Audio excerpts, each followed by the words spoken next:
ஆளுநர் ஆர்.என். ரவிக்கு எதிராக தமிழக அரசு தொடர்ந்த வழக்கு உச்சநீதிமன்றத்தில் இன்று விசாரணைக்கு வருகிறது. இந்த வழக்கில் ஆளுநரும் தமிழக அரசும் தீர்வு காண அவகாசம் அளித்திருந்த உச்சநீதிமன்றம் இன்று முக்கிய உத்தரவு பிறப்பிக்கும் என எதிர்பார்க்கப்படுகிறது. தமிழக ஆளுநர் ஆர்.என். ரவிக்கு எதிராக உச்சநீதிமன்றத்தில் தமிழக அரசு 2 மனுக்களை தாக்கல் செய்தது. முதல் மனுவில் தமிழக சட்டப்பேரவையில் நிறைவேற்றப்படும் மசோதாக்களுக்கும் அரசு அனுப்பும் கோப்புகளுக்கும் ஆளுநர் ஒப்புதல் அளிப்பதில்லை என்று குறிப்பிட்டது.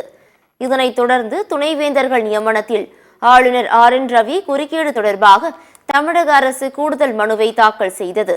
இந்த மனுக்கள் கடந்த 17ஆம் தேதி விசாரணைக்கு வந்தபோது வழக்கை ஒரு வாரத்திற்கு ஒத்திவைத்த உச்சநீதிமன்றம் அதற்குள் இந்த விவகாரத்தில் ஆளுநரும் தமிழக அரசும் தீர்வு காண வேண்டும் என அறிவுறுத்தியது. தவறினால் உச்சநீதிமன்றமே வழக்கை விசாரித்து உரிய உத்தரவு பிறப்பிக்கும் என தெரிவிக்கப்பட்டது.